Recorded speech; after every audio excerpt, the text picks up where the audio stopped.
E se sua bomba começou a fazer esse barulho aqui,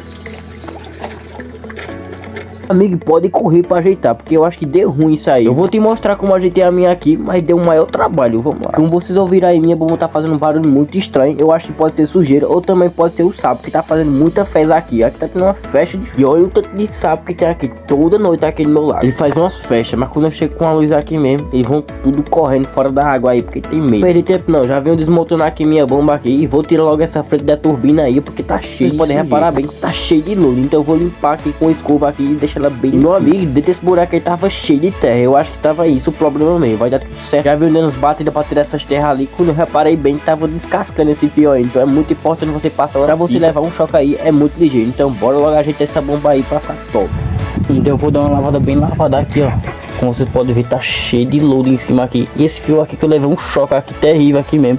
Cheguei a montar roxo aqui, ó. Tanto levei um choque aqui. Só trisquei nessa bacia aqui, levei um choque na hora aqui. Vou dar uma lavada bem lavada e vou consertar isso aqui. E eu vou passar nessa escova de dentro aí, nos cantos mais apertados aí, que não passa a minha mão. Tirar toda aquela sujeira e lodo também. No próximo vídeo a gente vai consertar aquele fio.